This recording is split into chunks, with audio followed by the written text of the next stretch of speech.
Indigenous Australians have suffered an extraordinary amount of discrimination and ill treatment under the present Constitution. They were excluded in the Constitution of 1901. There were explicit clauses saying that they weren't to be counted and that kind of thing.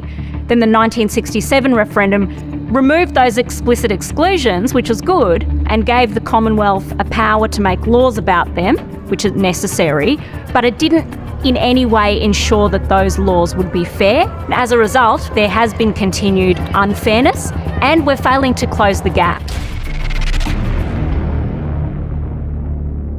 I'm Shireen Morris. I'm a senior lecturer at Macquarie Law School and I'm director of the Radical Centre Reform Lab.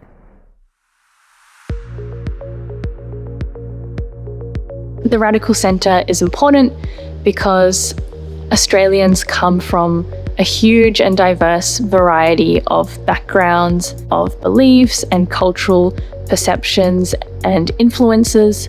It's important that we reach a consensus or a radical centre so that we can pass meaningful constitutional reform, which does require a double majority. I think the radical centre is important when tackling constitutional reform because often when we engage with these types of reform, the issues that we grapple with get over-politicized and it becomes a left versus right battle.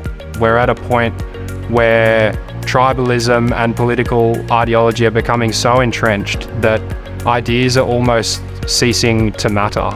The radical centre is the space that is formed when opposing ideas come together, but when opposing ideas come together with the goal of overcoming their tensions, overcoming their differences.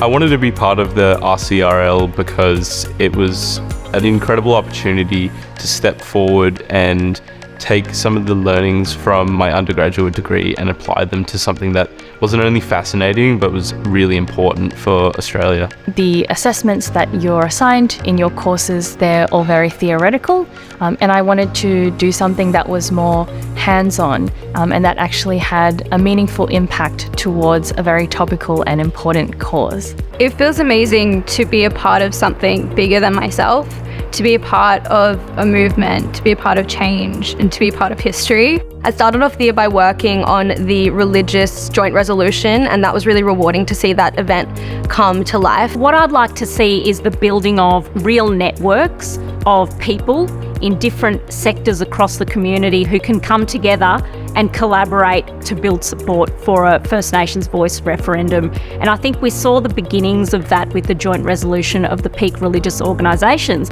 because those are networks of Sikhs, Hindus, Jews, Christians, including Anglicans, Catholic, Muslims, who came together in an extraordinary way. We brought together leaders of all these different religious groups and had them sign a document supporting the Uluru Statement from the Heart, and we really felt the gravity of that moment. The diversity of support for the Uluru Statement and the First Nations Voice, I think that it really articulated radical centre philosophy by showing that the First Nations Voice is an idea that's underpinned by values and ideas that can appeal to people from all different ideologies, from all different backgrounds and politics. A real personal highlight for me was as one of the bishops was leaning over to sign one of the documents, the cloudy weather from the morning had cleared, the sunlight peeked through onto the document and onto the cross that had fallen from the bishop's shirt.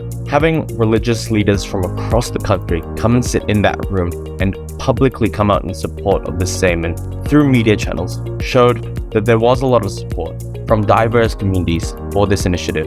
So ladies and gentlemen, please joining me in thanking those peak religious organisations for standing up for what is right. It made me feel that the work that we were doing was important and impactful. My grandmother being a part of the stolen generation, it really meant a lot to me to be a part of the Voice campaign and seeing momentous history being made. I've been a part of that. Every opportunity I've been given has not been taken lightly with me. It means a lot.